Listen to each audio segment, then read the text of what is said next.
மறுநாள் பொழுது விடிந்தது. வழக்கம் போல சந்திரன் தீபக்கை பார்ப்பதற்காக அங்கு வந்தான். கார்த்திகாவும் பொன்னம்பலமும் ஏதோ ரகசியமாக பேசிக்கொண்டே இருந்தார்கள். பிறகு இருவரும் சேர்ந்து ஒரு முடிவை எடுத்தவர்களாக கஞ்சாடை காட்டி சந்திரனை மட்டும் தனியாக வர சொல்லி அழைத்து பேசினார்கள். சந்திரனும் அவர்களின் அருகே வந்தான். சந்திரனிடம் ஏதோ பேச வந்தவர்கள் பிறகு தயங்கி தயங்கி ஒருவர் முகத்தை ஒருவர் பார்த்தபடி அப்படியே நின்று கொண்டிருந்தார்கள். கார்த்திகாவும் பொன்னம்பலமும் ஏதோ சொல்ல வந்து தயங்கி நிற்பதை பார்த்த சந்திரன், இப்போ எதுக்காக என்னை தனியாக பேசணும்னு கூப்பிட்டுக்கிட்டு இப்படி எதுவுமே பேசாமல் நிற்கிறீங்க? என்ன விஷயம் சொல்லுங்க என்று கேட்டான். கார்த்திகாவோ மிக தயக்கமாக, அண்ணா, நான் ஒரு விஷயம் முடிவெடுத்திருக்கேன். ஆனால் இப்போதைக்கு அவர்கிட்ட சொல்ல வேண்டான்னு நினைக்கிறேன் என்று சொன்னாள்.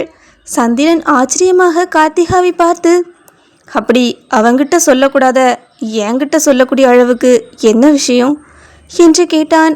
உடனே கார்த்திகா, அண்ணா, நான் மறுபடியும் எக்ஸாம் எழுதணும்னு நினைக்கிறேன் என்று சொல்ல சந்திரன் சிரித்து கொண்டே, அட இவ்வளோதானா? நான் கூட உங்கள் ரியாக்ஷனை பார்த்து என்னமோ ஏதோன்னு பயந்தே போயிட்டேன். எக்ஸாம் எழுத போகிறேன்னு சொல்கிற, இது சந்தோஷமான விஷயந்தானே? இதை அவங்கிட்ட சொன்னால் அவனும் சந்தோஷப்படுவானே என்றான். வா கார்த்திகா, இப்போவே போய் அவங்கிட்ட சொல்லுவோம் என்று கார்த்திகாவை அழைத்தான் சந்திரன். அதற்கு கார்த்திகா, இல்லைண்ணா ப்ளீஸ், அவசரப்படாமல் நான் சொல்கிறத மட்டும் கொஞ்சம் கேளுங்க. அவர்கிட்ட இந்த விஷயத்தை சொல்லக்கூடாதுன்னெல்லாம் நான் நினைக்கல. ஆனால் ஏற்கனவே அவர் ரொம்ப கஷ்டப்பட்டுட்டாரு. மறுபடியும் எக்ஸாம் எழுதி அதில் நான் ஃபெயில் ஆகிட்டா அந்த கஷ்டத்தையும் அவரால் தாங்க முடியாது. அதனால தான் அவருக்கு தெரியாமல் எழுதணும்னு நினைக்கிறேன் என்று தன் கவலையை சொன்னாள். சந்திரன் தன் விரல்களால் நெற்றியை தேய்த்தபடி ஏதோ யோசித்து கொண்டிருந்தான். அது வந்துமா, என்னன்னாலும் அவங்கிட்ட சொல்லாமல் அது எப்படி? அதெல்லாம் சரிப்பட்டு வராதுமா என்று சொல்ல பொன்னம்பலம் குறுக்கிட்டு, தம்பி, நாங்கள் நல்லா யோசிச்சுட்டு இருந்தோம் தம்பி. கார்த்திகா சொன்னது போலவே ஒருவேளை பாஸ் ஆகாமல் போயிட்டான்னா மாப்பிள்ளை தம்பி பிறகு ரொம்ப உடஞ்சி போயிடுவார். ஆசை காட்டி மோசம் பண்ணது போல் ஆகிடும் தம்பி. முதல்ல நம்ம பரீட்சை எழுதக்கூடிய வழியை பார்ப்போம். ஒருவேளை பாஸ் பண்ணிட்டா அப்புறம் நாம் சந்தோஷமாக மாப்பிள்ளை தம்பிக்கிட்ட சொல்லிக்கலாமே என்றார். சந்திரன் யோசித்து விட்டு, சரி, நான் இப்போ என்ன பண்ணணும்? அவங்கிட்ட சொல்லாமல் என்ன மட்டும் இப்போ இப்படி தனியாக கூப்பிட்டு இந்த விஷயத்த சொல்கிறதுக்கு என்ன காரணம் என்று கேட்க பொன்னம்பலம் சந்திரனிடம், அது ஒன்றும் இல்லை தம்பி. கார்த்திகா பரீட்சை எழுதுறதுக்கு நீங்கள் தான் ஏதாவது உதவி பண்ணணும். பரீட்சை எழுதுறதுக்கெல்லாம் பணம் கட்டணுமாமே. நான் வேலை செஞ்சு அதுக்கு தேவைப்படுற பணத்தை உங்களுக்கு தரலாம். அந்த எக்ஸாம் எழுதுறதுக்கு என்னென்ன பண்ணணும் அதை மட்டும் நீங்கள் கொஞ்சம் பார்த்து உதவி பண்ணுவீங்களா என்று கேட்டார். சற்று நேரம் அவர்கள் சொன்னதை யோசித்துவிட்டு பிறகு சந்திரனும் சம்மதித்து, சரி, கண்டிப்பாக உதவி பண்ணுறேன். ஆனால் கார்த்திகா, இந்த தடவையாவது நல்லா படித்து பரீட்சை எழுதி கஷ்டப்பட்டு பாஸ் மார்க் வாங்கக்கூடிய வழியை பாருமா என்று சொல்லிவிட்டு அங்கிருந்து சென்றான். அங்கிருந்து சென்ற சந்திரனுக்கு மனது நிலைகொள்ளவில்லை. எப்போதும் தன் நண்பனிடம் எதையும் மறைக்காதவன் இந்த விஷயத்தை மட்டும் எப்படி மறைப்பது என்று தவித்தான். கார்த்திகாவும் பொன்னம்பலமும் ஏதோ ஒரு வேகத்தில் இரகசிய முடிவை எடுத்துவிட்டார்கள். அதனால் ஏற்படும் பின்விளைவுகளை பற்றி அவர்கள் யோசிக்கவே இல்லை. ஆனால் ஒருவேளை இந்த விஷயம் பின்னாளில் தீபக்கிற்கு தெரிய வந்தால் நிச்சயமாக 100% சந்தேகப்பட மாட்டான். ஆனால் தனக்கு தெரியாமல் இவ்வளவு விஷயத்தை மறைக்கிறார்களே என்று மனம் உடைந்து போவான். என்ன நடந்தாலும் இதை பற்றி தீபக்கிடம் சொல்லுவதுதான் சரி என்று முடிவெடுத்தான் சந்திரன். அவன் நேராக தீபக்கிடம் சென்று நின்றான். ஏதோ வேகத்தில் தீபக்கின் முன் சென்று விட்டான். ஆனால் எப்படி விஷயத்தை ஆரம்பிப்பது என்று தெரியாமல் திருதிருவென்று முழித்து கொண்டிருந்தான். அவன் ஏதோ ஒரு விஷயத்தை சொல்ல வந்து அதை சொல்ல முடியாமல் திணறிக் கொண்டிருக்கிறான் என்பதை அவனது ரியாக்ஷனை பார்த்தே தீபக் கண்டுபிடித்து விட்டான். சந்திரன் முகத்தை அப்படி பார்க்கும்போது தீபக்கிற்கு அவனையும் அறியாமல் சிரிப்பு பொத்து கொண்டு வந்தது. தீபக் அவனை பார்த்து, என்னடா இப்படி மூஞ்ச ஒரு மாதிரி வச்சுக்கிட்டு வந்து நிற்கிற, என்னாச்சு என்று கேட்டான். சந்திரனோ தயங்கி தயங்கி, அது வந்து ஒரு விஷயம்டா, முக்கியமான விஷயம். தீபக் சந்திரனை பார்த்து, டேய், என்னாச்சுடா? ஏதாவது பிரச்சனையா? உன்னோட பில்டப்பை பார்த்தா எனக்கு என்னவோ பக்கு பக்குன்னு இருக்கு. என்ன விஷயம்னு டக்குன்னு சொல்லுடா என்று சொல்ல, அது வந்துடா மச்சான், நான் சொல்ல வந்த விஷயம் உன்னோட ஒய்ஃப் கார்த்திகாவை பற்றிடா என்று ஆரம்பித்தான். கார்த்திகாவை பற்றி என்று சந்திரன் சொன்னதும் தீபக் சட்டென நிமிர்ந்து அமர்ந்து, அவளை பற்றி முக்கியமான விஷயமா, என்னடா என்று கேட்க சந்திரன் சொல்லத் தொடங்கினான். நீ எதுவும் தப்பாக நினைக்காத, கார்த்திகா மறுபடியும் பரீட்சை எழுத ஆசைப்படுறாளாம். அதை என்கிட்ட வந்து சொன்னா, உங்ககிட்ட இதை பற்றி சொல்ல வேண்டான்னு சொன்னா. ஆனாலும் என்னால் உங்ககிட்ட இருந்து அதை மறைக்க முடியலடா. தீபக் ஆச்சரியமாக அவனை பார்த்தான். இதை சொல்லவாடா இவ்வளோ நேரம் இப்படியெல்லாம் பில்டப் கொடுத்த? நான் கூட என்னமோ ஏதோன்னு ஒரு நிமிஷம் பயந்தே போயிட்டேன். ஆமாம், பரீட்சை எழுத போகிறது நல்ல விஷயந்தானே, அதை என்கிட்ட சொல்லாமல் எதுக்காக உங்ககிட்ட வந்து சொல்கிறா என்று கேட்டான். இல்லடா மச்சா, அவள் கொஞ்சம் பயப்படுறா. ஒருவேளை மறுபடியும் பாஸ் ஆகலைன்னா அதை உன்னால் தாங்கிக்க முடியாதுன்னு நினைக்கிறா. அதனால் பாஸ் ஆனதுக்கப்புறம் உங்ககிட்ட சந்தோஷமாக சொல்லணும்னு நினைக்கிறா. உன்னோட மாமனாரும் அவளோட முடிவு தான் சரின்னு சொல்லி ஒரே புடியாக நிற்கிறாரு. அவர் வேலை செஞ்சு பரீட்சைக்கு தேவைப்படுற பணத்தை தரலாம், ஆனால் உனக்கு தெரியக்கூடாதுன்னு சொல்கிறாரு என்று சந்திரன் விளக்கினான்.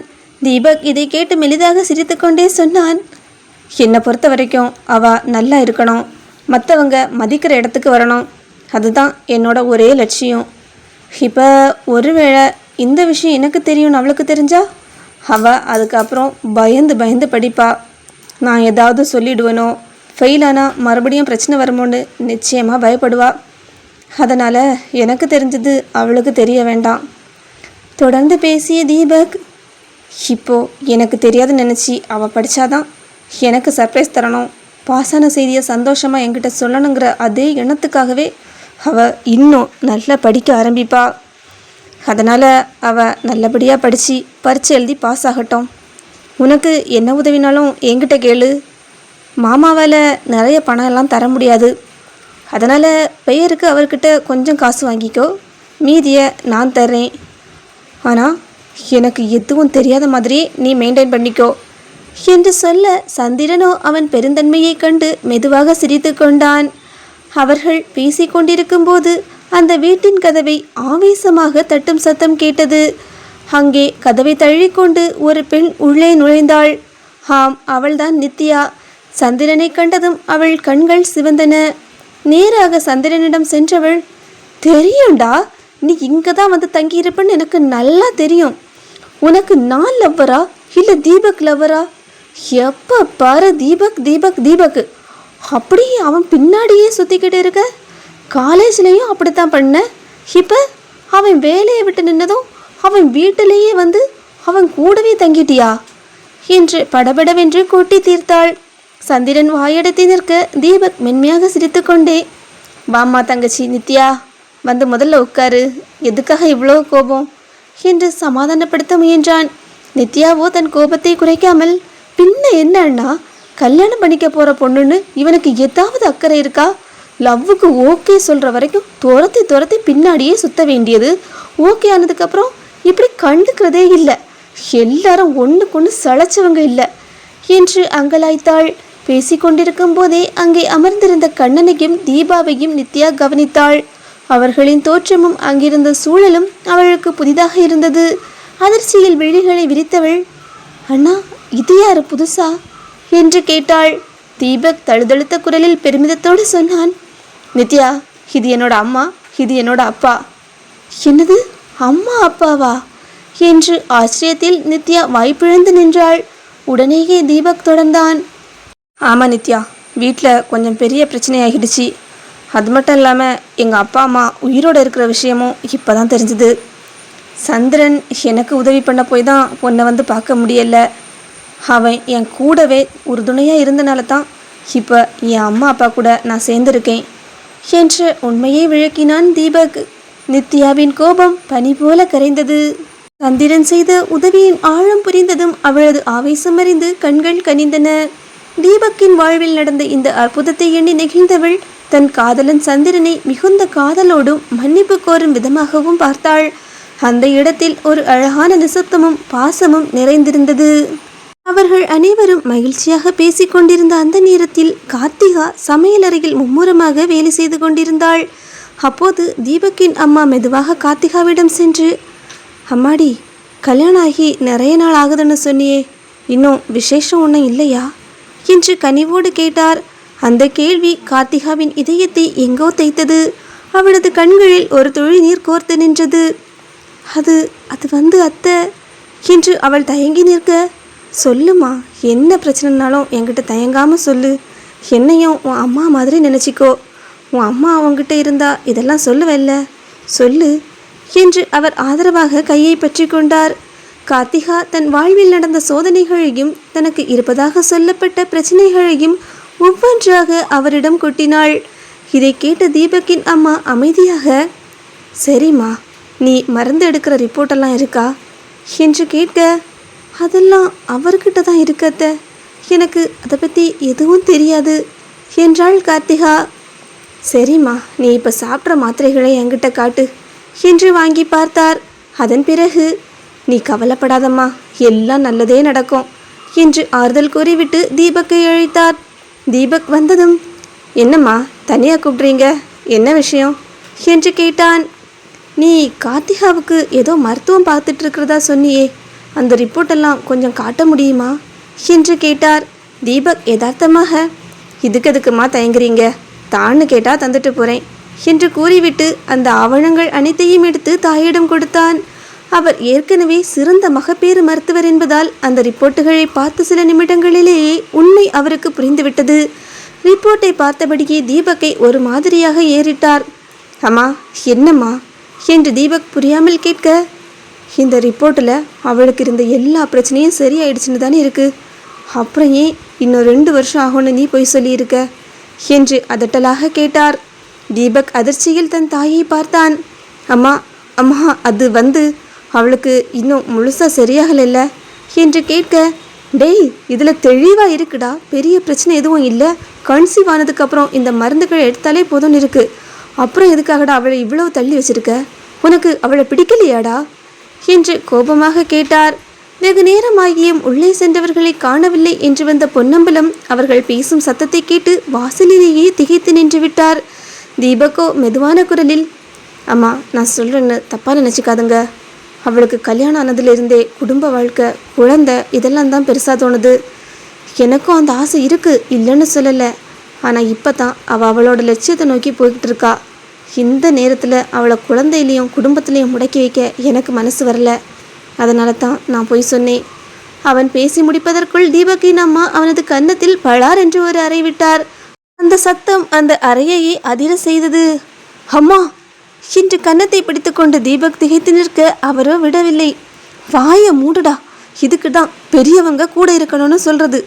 பாவம், கார்த்திகாவோட அப்பாவுக்கு இதை பற்றி எதுவுமே தெரியாது, அதனால் அவரை ஈஸியாக ஏமாத்திட்டு இருக்கல்ல. ஒரு பொண்ணோட உணர்வு உனக்கு புரிஞ்சுக்க தெரியாதாடா?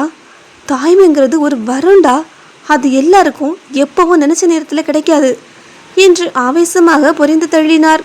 தீபக் மெதுவான குரலில், அம்மா, அவள் இன்னும் சின்ன பொண்ணுமா என்று ஏதோ சொல்ல வர அவர் இடையில் புகுந்து பேசினார். டேய், சின்ன பொண்ணா இல்லையான்னு கல்யாணத்துக்கு முன்னாடி விசாரிச்சிருக்கணும். இனிமே என்ன நினைச்சாலும் அவ தானே உன்னோட பொண்டாட்டி. அப்படி இருக்கும்போது உன்னையும் கஷ்டப்படுத்திக்கிட்டு அவளையும் ஏண்டா கஷ்டப்படுத்துற? நீ தியாகம் செய்கிறதா நினச்சிக்கிட்டு அவளோட சந்தோஷத்தையே கெடுத்துக்கிட்டு இருக்க. அது இல்லைம்மா, இன்னும் 1 மாதத்தில் அவளுக்கு டிஸ்ட்ரிக்ட் லெவல் ஸ்விம்மிங் போட்டி இருக்குது. ஏற்கனவே நிறைய பிரச்சனைகள் போயிட்டுருக்கு. இந்த நேரத்தில் எப்படிம்மா என்று தீபக் தன் தரப்பு நியாயத்தை சொன்னான். அவர் தீபக்கை முறைத்து பார்த்தபடி, டேய், அறிவு கிட்டத்தனமாக பேசாத. நீச்சலுங்கிறது கர்ப்பப்பையை வளப்படுத்தக்கூடிய ஒரு எக்ஸசைஸ் தான். அதனால் கருவுக்கெல்லாம் எந்த பிரச்சனையும் வராது. அவளுக்கு இருந்தது சின்ன பிரச்சனை தான், அது மாத்திரை எடுத்த கொஞ்ச நாளே சரியாகிடுச்சு. அப்படியே இன்னும் ஏதாவது சின்னதாக பிரச்சனை இருந்தால் கூட அவள் தொடர்ந்து எடுக்கிற மாத்திரையால் எந்த பாதிப்பும் வராது. ஒழுங்கா யோசிச்சு முடிவெடு என்று கட்டளையிட்டு விட்டு அங்கிருந்து விறுவிறுவென்று சென்றார். அவர்கள் பேசுவதை மறைந்து நின்று கேட்டுக்கொண்டிருந்த பொன்னம்பலம் தன் மகளுக்காக தீபக் இவ்வளவு தூரம் யோசிப்பதையும் தன் சம்பந்தி உண்மையை உடைத்ததையும் எண்ணி நெகிழ்ந்து போனார். ஆனால் எதுவும் தெரியாதது போலவே அவர் அங்கிருந்து மெதுவாக நழுவி சென்றார். அறையில் தீபக் மட்டும் குழப்பத்துடனும் தன் தாயின் வார்த்தைகள் தந்த தெளிவுடனும் திகைத்து நின்றிருந்தான். தீபக் தன் கன்னத்தை தடவியபடி யோசித்து கொண்டிருக்க அங்கிருந்த மர பீரோவின் பின்னால் ஒரு சிறு சலசலப்பு சத்தம் கேட்டது. சட்டென்று ஒரு தலை எட்டி பார்க்க தீபக் அதிர்ந்து போனான். அவன் சுதாரிப்பதற்குள் அவனது அடுத்த கன்னத்தில் பழார் என்று அடுத்த அறை விழுந்தது. வலி தாங்காமல் நிமிர்ந்து பார்த்தால் அங்கே ஆவேசமாக சந்திரன் நின்று கொண்டிருந்தான். டேய் நீ நீ எப்படிடா இங்க என்று தீபக் திகைத்து கேட்க சந்திரன் அவன் சட்டையை பிடித்து உலுக்கினான். என் பைக்கு கீச்சைன்ல இருந்த பால் கீழே விழுந்து உங்க பீரோ பின்னாடி வந்துச்சு. அதை எடுக்கத்தான் நான் இங்க வந்தேன். ஆனா நீ இவ்வளோ பெரிய விஷயத்த மறைச்சி என்கிட்ட மாட்டிக்கிட்ட. டேய் தீபக், நான் என்னைக்காவது உங்ககிட்ட ஒரு விஷயத்தில் பொய் சொல்லியிருப்பேனடா. ஆனால் நீ இவ்வளோ பெரிய உண்மையை என்கிட்ட மறைச்சிருக்க. என்கிட்டையாவது சொல்லியிருக்கலாம்ல. என்ன நடிப்புடா உனக்கு. 2 வருஷம் ஒன்று சேரக்கூடாதுன்னு டாக்டர் சொன்னாங்களா? டாக்டர் ஏண்டா இப்படி பண்ணுன என்று சந்திரன் ஆத்திரமாக கேட்டான்.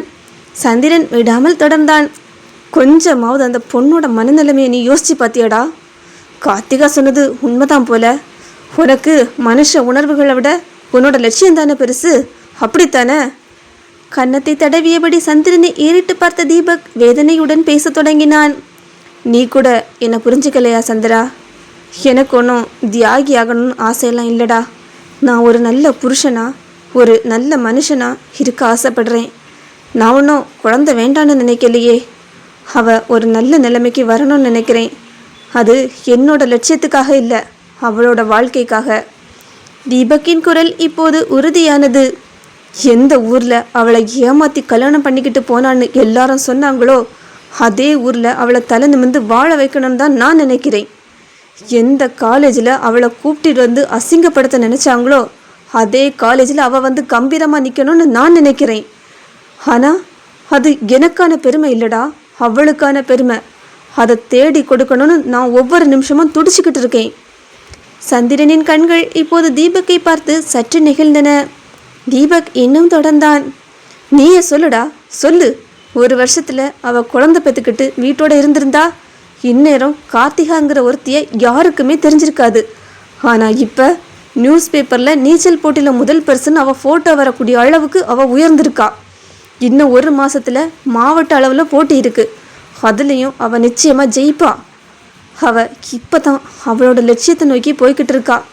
இந்த நேரத்தில் போய் அவகிட்ட குடும்ப வாழ்க்கை குழந்தைன்னு சொல்லி அவளை முடக்கி வைக்க எனக்கு எப்படிடா மனசு வரும்? அவள் ஜெயிக்கணும்டா, அவள் வாழ்க்கையில் அவள் ஜெயிக்கட்டும் என்று தீபக் சொல்லி முடிக்க அங்கே ஒரு நிசப்தம் நிலவியது. சந்திரனின் கைகள் தீபக்கின் சட்டையை மெல்ல தளர்த்தியது. சந்திரன் சிறிது நேரம் அமைதியாக இருந்துவிட்டு தீபக்கின் தோளை பற்றினான். அவனது கோபம் இப்போது முழுவதுமாக மறைந்து நண்பன் மீதான மரியாதை கூடியிருந்தது. டேய், அதான் அம்மாவே சொல்லிட்டாங்க இல்லை, நீச்சல் போட்டிக்கும் அவள் குழந்தை பெற்றுக்கிறதுக்கும் எந்த சம்மந்தமும் இல்லைன்னு. அதனால் எந்த ஆபத்தும் வராதுன்னு சொல்லிட்டாங்கல்ல, அப்புறம் ஏண்டா இன்னும் தயங்குற என்று சந்திரன் மெதுவான குரலில் கேட்டான். தீபக் பெருமூச்சு விட்டு சொன்னான். டேய், அந்த விஷயம் எனக்கு அம்மா சொல்லிதாண்டா இப்போ தெரியும். ஆனால் அந்த டாக்டர் என்கிட்ட சொன்னது என்ன தெரியுமா? இப்போதைக்கு பிரச்சனை ஓரளவுக்கு குறைஞ்சிடுச்சு. ஆனால் ஒருவேளை கர்ப்பமானாலும் கஷ்டமான வேலையெல்லாம் செய்யாமல் பார்த்துக்கணுன்னு தான் சொன்னாங்க. அதனால தான் நான் அதை பற்றியெல்லாம் யோசிக்கலை. தொடர்ந்து அவன், இப்போ கூட பாரு, ஒருவேளை கார்த்திகா கர்ப்பமானா அத்தோட அவள் லட்சியத்தை எல்லாம் மூட்டை கட்டி ஓரமாக வச்சிருவா. அவளோட நினைப்பு முழுக்க குழந்தைய பெற்றுக்கிறதுலையும் அதை எப்படி வளர்க்கணுன்னு தான் இருக்கும். அவளே இப்போ மறுபடியும் பரீட்சை எழுத ஆசைப்படுறான்னு நீதானடா என்கிட்ட வந்து சொன்ன. பாரு, நான் கட்டாயப்படுத்தாமலே அவளா ஒரு முடிவெடுத்து முன்னேறணும்னு நினைக்கிறா. இப்படி முன்னேறணும்னு நினைக்கிறவகிட்ட போய் நான் எப்படிடா குழந்தை பெற்றுக்கணும்னு சொல்லி அவளை முடக்கி வைக்க முடியும் என்று கேட்க சந்திரன் பதில் பேச முடியாமல் அமைதியானான்.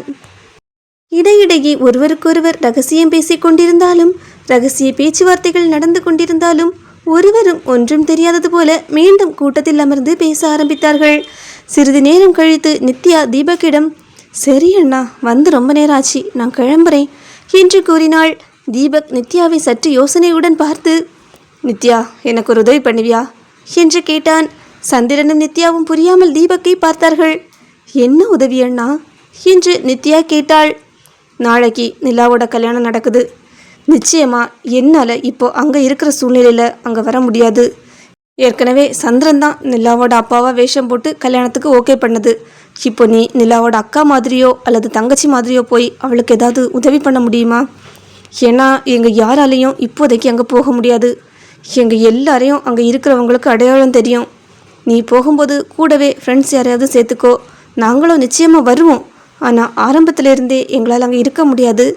தேவைப்படுற நேரத்துக்கு நாங்கள் கரெக்டாக வந்துடுவோம் என்று தீபக் கூறினான். நித்யாவும் சந்திரனும் ஒருவரை ஒருவர் பார்த்து கொண்டனர். பிறகு நித்யா புன்னகையோடு, அதை பற்றியெல்லாம் நீங்கள் கவலைப்படாதுங்க அண்ணா, எல்லாம் நல்லபடியாக நடக்கும், நாங்கள் பார்த்துக்கிறோம் என்று உறுதியளித்தாள். சந்திரனும், ஆமாடா மச்சான், நீ எதை பற்றியும் யோசிக்காத, நாங்கள் பார்த்துக்கிறோம் என்று சொல்லிவிட்டு இருவரும் அங்கிருந்து கிளம்பினார்கள். கண்ணன் தீபக்கிடம் வந்து, நீ சொல்கிறதெல்லாம் பார்த்தா ரொம்ப பயமாக இருக்குதுப்பா. அந்த மாணிக்கமும் மரகதமும் பணத்துக்காக எந்த அளவுக்கு கீழ்த்தரமாக வேணாலும் இறங்குவாங்க. இதில் ஒரு பொண்ணோட வாழ்க்கையை பலியாக்குறது சரியில்லைப்பா என்றார். உடனே தீபக் தன் தந்தையிடம் சுதீப்பால் நிலாவுக்கு ஏற்பட்ட அவமானம், சுதீப் திருமணத்திற்கு அவசரப்படுவதன் காரணம் என்ன என அனைத்தையும் சொல்லி முடித்தான். அதன் பிறகு, அப்பா, இப்போ நான் என்ன சொன்னாலும் நிலா சம்மதிக்க மாட்டா. ஆனால் நான் ஒன்றும் அந்த அளவுக்கு மனசாட்சி இல்லாதவன் இல்லைப்பா. ஏற்பாடு பண்ணபடி எல்லாம் நடக்கட்டும். ஆனால் எப்படியும் அந்த கல்யாணத்தை நான் நடக்க விட மாட்டேன்ப்பா என்று உறுதியளித்தான். அதன் பிறகு தீபக் கார்த்திகாவிடம் வந்து, கார்த்திகா, உனக்கு அடுத்த வாரத்தில் போட்டி இருக்குது. அதுக்கு தேவையான திங்ஸ் எல்லாம் வாங்கணும். கடைக்கு போயிட்டு வரலாமா என்று கேட்டான். கார்த்திகா உற்சாகமாக, எல்லாரும் சேர்ந்து போகலாமே என்று சொன்னாள்.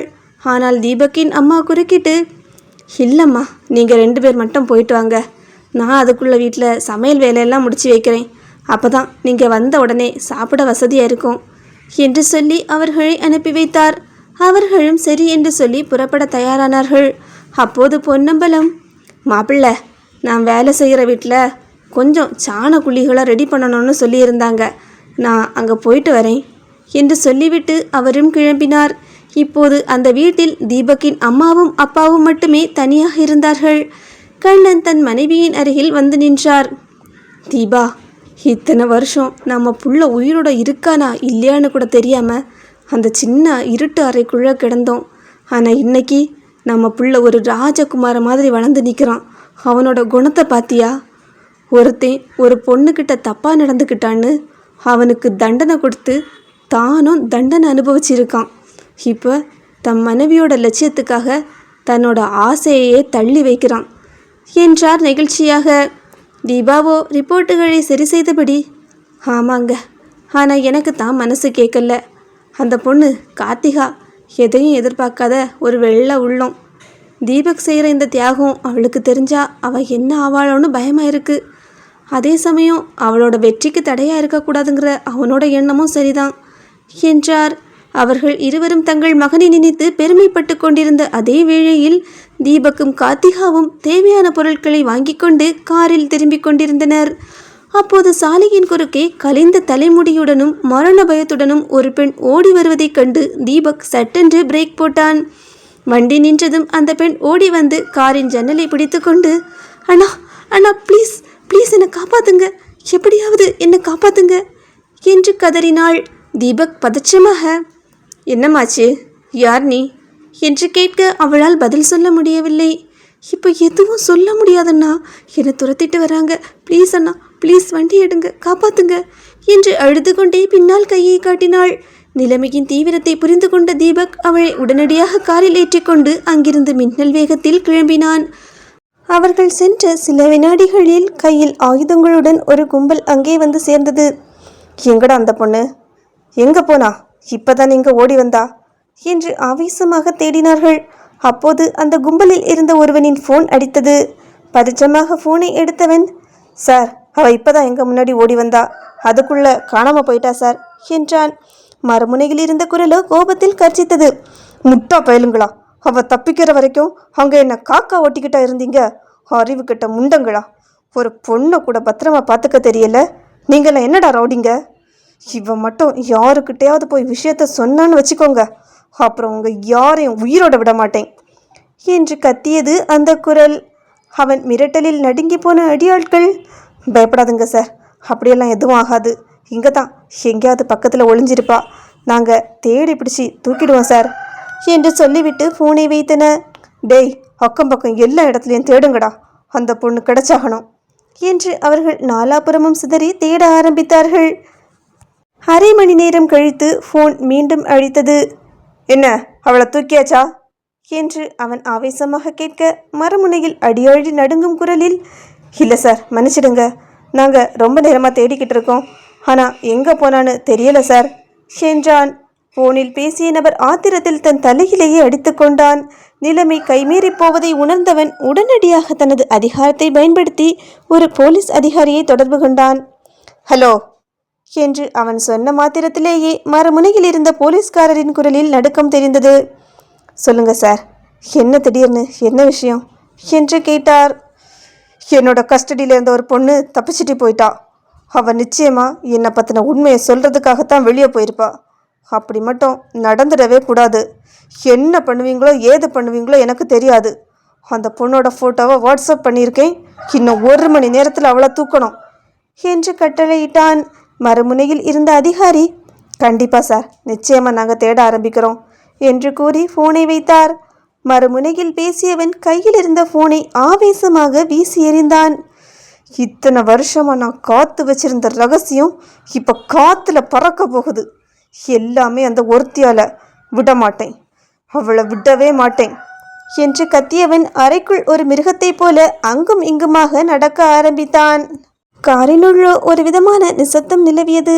தீபக் கண்ணாடியின் வழியாக அந்த பெண்ணை பார்த்து, சொல்லுமா, நீ யாரு, உன்னை எதுக்காக துரத்துறாங்க, என்னத்தான் பிரச்சனை என்று நிதானமாக கேட்டான். அந்த பெண் அழுது கொண்டே, என்னோட பேரு பவித்ரா, என்னை ஒருத்தன் கடத்தி வச்சிருந்தான், அவங்கிட்ட இருந்து தப்பிச்சு வரேன் என்று தழுதழுத்தாள். யார் கடத்தி வச்சிருந்தா, எதுக்காக கடத்தி வச்சிருந்தாங்க என்று கேட்க, பவித்ரா சொன்ன பதில் தீபக்கையும் கார்த்திகாவையும் அதிர செய்தது. அது ஒரு பெரிய நெட்வொர்க் சார். பொண்ணுங்களை கடத்தி அவங்கள வீடியோ எடுத்து மற்றவங்களுக்கு அனுப்பி பணம் சம்பாதிக்கிற கும்பல் அது என்று சொன்னாள். இதை கேட்டதும் தீபக்கும் கார்த்திகாவும் விழிகளை விரித்து ஒருவரை ஒருவர் பார்த்து கொண்டனர். என்னம்மா சொல்கிற, ஆபாச வீடியோவா, இதனால் அவங்களுக்கு என்ன கிடைக்கும் என்று தீபக் அதிர்ச்சியாக கேட்டான். இல்லை சார், எனக்கு அதை பற்றியெல்லாம் முழுசாக தெரியல. முன்னாடி அந்த ஆள் பொம்பளைங்களை வச்சு தொழில் பண்ணிக்கிட்டு இருந்தவர். அதுக்கப்புறமா அந்த ஆள் உடம்புல ஏற்பட்ட ஏதோ ஒரு பிரச்சனையினால அந்த தொழிலை கண்டினியூ பண்ண முடியாமல் போயிருக்கு. அதனால் இப்போது இந்த மாதிரி வீடியோ எடுக்கிற தொழிலை ஆரம்பிச்சிருக்காரு என்று பவித்ரா விவரித்தாள். பவித்ரா சொன்ன உடம்பில் ஏற்பட்ட பிரச்சனை என்ற வார்த்தை தீபக்கை எங்கோ பலமாக இடித்தது. அவனது மூளை மின்னல் வேகத்தில் வேலை செய்தது. எனது உடம்புல பிரச்சனைன்னு தொழிலை விட்டானா? ஆமாம், அவனோட பேர் என்ன என்று தீபக் படபடப்புடன் கேட்டான். அந்த பெண் மெதுவான குரலில் சுதீப் என்று சொன்னாள்.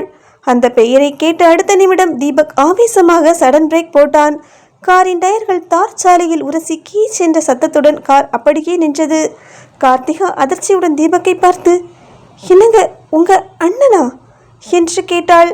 கார்த்திகா சொன்ன வார்த்தைகளை கேட்டதும் பவித்ராவோ பயத்தில் உறைந்து போனாள். சார், உங்கள் அண்ணனா, என்னை விட்டுடுங்க சார், ப்ளீஸ் சார், என்னை காப்பாற்றுங்க என்று கதறினாள். தீபக் அந்த பெண்ணின் பயத்தை புரிந்து கொண்டு, பயப்படாதம்மா, அவன் என் அண்ணனாக இருந்தாலும் அவன் பண்ணுற தப்புக்கு நானே அவனுக்கு தண்டனை வாங்கி தருவேன். உனக்கு எந்த ஆபத்தும் வராமல் நான் பார்த்துக்கிறேன் என்று உறுதியாக சொன்னான். ஆனாலும் சுதீப்பின் தம்பி என்ற காரணத்தால் பவித்ரா தீபக்கை நம்ப தயாராக இல்லை. அவளது உடல் இன்னும் பயத்தில் நடுங்கிக் கொண்டிருந்தது.